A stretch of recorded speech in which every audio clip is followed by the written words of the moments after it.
Hey there, students. Tom Richey here, and the APUSH exam is coming up, and we need to go ahead and make sure that we are familiar with the requirements of the 2020 DBQ, how it's different from the other DBQ that we typically will take. So we're going to go ahead and see what resources are out there and look at the rubric. Now, when we search for APUSH DBQ Rubric 2020, College Board, TomRitchie.net. That looks like a reliable source of information. Okay, so let's go to APUSH DBQ rubric and tips. So we've got plenty of stuff here that's going to be very helpful to you. We've got a rubric, we've got Marco Learning's annotation and setup guide. Then I've got a DBQ that I wrote on the American Revolution and a sample response. So first of all, the APUSH DBQ rubric, and you can print this out, you can have this with you on exam day. There is a direct link to this page on the video description. Okay, so be sure to click that in the video description, and if this video is helpful, be sure to subscribe. And so with that, let's go ahead and note that this is a 10-point rubric rather than a 7-point rubric. Contextualization and thesis are unchanged. It's still the same guidelines for the same points. Now, one thing that I would recommend, given that we only have 5 documents and 45 minutes to get all these points, I typically recommend doing contextualization last. Like, write your thesis, write your body paragraphs, and then go back up and do contextualization if you have time. Now, some of you are really good at contextualization and you can do it efficiently and quickly. If you feel more comfortable doing it at the beginning, then by all means. But a lot of students tend to kind of take a long time with it and struggle with it a little bit. So I would say do that after the other paragraphs so you're not, trying to finish your body paragraphs when time's running out. Because remember, you only have 45 minutes and you want to take the clock seriously, because I've already heard from people who are having to retake their exams. They thought they'd bring it, oh, I've got 5 more minutes. No, at 45 minutes, you need to finish your sentence. You need to turn that thing in. And so what we're seeing here is the same thing for contextualization and thesis. Now, as far as describing documents, we see that we need to describe the content of at least 2 documents. Okay, so only 2 documents rather than 3 need to be described in order to get that first point. Now, that's basically just describing the document without quoting it, making clear that you understand what you read. So you could just say, document 1 says, and summarize that document. Document 2 says, and summarize that document. If it's accurate, there you go. Now, I typically will recommend using 3 documents at least, because you want to be able to miss one and then you still have 2 left if the reader's thinking that document wasn't properly understood.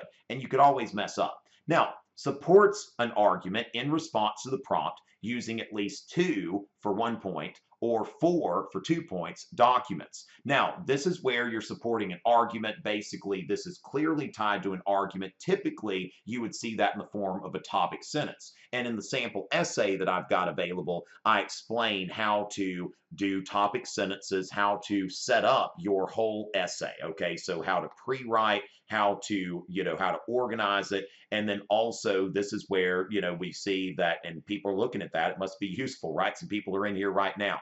And so we see here with a topic sentence, then we're going to have here a piece of outside evidence, document 1, and then we're going to have our contextualization, our historical context, HIPP analysis, POV plus, whatever we're going to call that, and then we've got document 2. So you can see here how you would go about writing this essay. Okay, so going from there, you would support an argument. Now, supporting an argument is largely found in the topic sentence says this is the document used to serve that argument. So if there is some alignment there and it's clearly supporting an argument, there you go.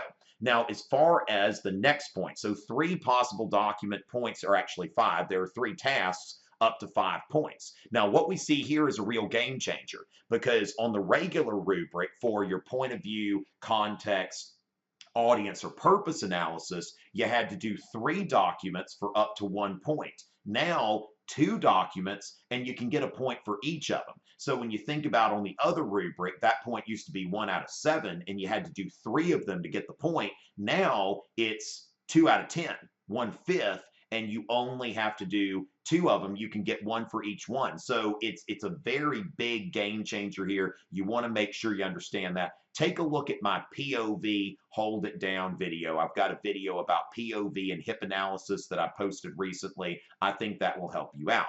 So with that, we want to explain how the documents fit into point of view, context, audience, or purpose. And so what you see here is, for example, we've got a document here about the Stamp Act. Okay, so now it was basically about a Stamp Act protest. What the document is about is a Stamp Act protest. So this here is describing the Stamp Act protest that's going on.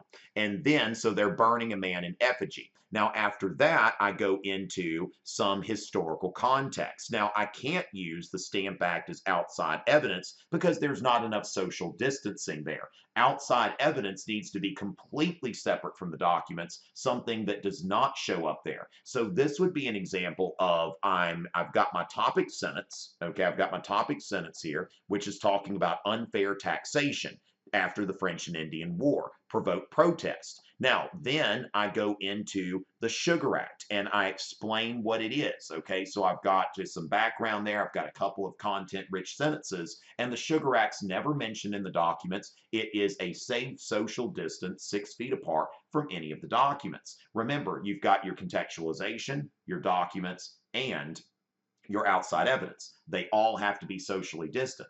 And so with that, we see outside evidence. We see a document being used argumentatively. We see that we are offering historical context for this document, and then we're using another document. So that is a format that you would use to maximize your points, and you're welcome to go to my website, read that entire essay. Now, then the outside evidence point. Now, instead of just one piece of outside evidence, you've got 2 pieces of outside evidence. This is also a game changer. I recommend 2 body paragraphs, 1 piece of outside evidence in each body paragraph. I typically will place my outside evidence either right after the topic sentence before I go into the documents, or at the end of the body paragraph where it is clearly after the documents. Remember, you want to make this very easy for your reader to score. Complex understanding, it is exactly the same as it always is. The only difference is now it's only 1 point in 10 versus 1 point in 7. A very difficult point to earn that is not earned just for one thing, okay? So my general advice regarding this point is, don't try it, Anakin. I have the high ground, you know, like the College Board has the high ground here. With only 45 minutes, the College Board has the high ground, and you want to be very careful. Now, any brilliant essay is going to get this point. Typically, this is a point that the reader can give for a brilliant essay, but you know, there are some ways that you can get it. My advice would be, though, if you're watching this video and you don't know how to get this point, it's getting pretty close to the APUSH exam, you shouldn't try anything new. You need to stick with what you've been doing. So the other thing that I've got available here is the Marco Learning Annotation and Setup Guide, which does a great job prioritizing the points. You can print this out, you can use it during your exam. I go over the 6-point, the 8-point, the 10-point strategy. Now, we don't know what's going to be a 3, a 4, or a 5 on the exam, but we do know that these are going to be the easiest points to get, followed by these. Remember, I say contextualization after you've scored these other 7 points. For most students, I would say try for the 8-point strategy and, you know, use only 3 documents. That way you don't have to juggle 5 documents. If the document's confusing, just throw it out and you can get 8 points, which I believe will be a safe 4. I think that 6 points is going to be a safe 3. 8 points is going to be a safe 4, and 10 points, of course, I think 9 points is going to be a safe 5. But most students, unless you've gotten 10 points several times under timed conditions practicing, I would not recommend going for all 10. I would recommend going for this 8-point strategy. So download this document from the link in my website, which is in the description. Download that document, should help you. We've also got an annotation guide, which you can print out and annotate your documents, or you can put a similar thing into a Google Doc. And so with that, I will likely have some kind of annotation worksheet as well that's in the description. If you see it there, go ahead and download it. So with that, we've got the document annotation sheet, and then finally we've got a setup guide. And so that is where you're thinking about what's the argument in body paragraph 1, what documentary evidence am I using, which POV plus am I going to do, which document am I going to do that for, and then outside evidence to support your argument. Now, you could do 2 in one paragraph and no outside evidence in the other, but I think it's probably going to be the most organized if you figure out one piece of outside evidence to support the argument. Now, I've also got a cheat sheet for period 3, which I will also put in the description, or there will be another video that you'll see as you're going through my videos. So with that, I hope that was helpful. Give it a like and a comment if it helped you. And remember, if you're watching this before 8 p.m. Eastern on Thursday, May 14th, the night before the exam, our Supreme Leader of APUSH live review session is going to start at 8 p.m. Eastern, and I will also be going live for a breakfast review on Friday morning before the exam. Looking forward to helping you prepare for this exam. It's always a pleasure.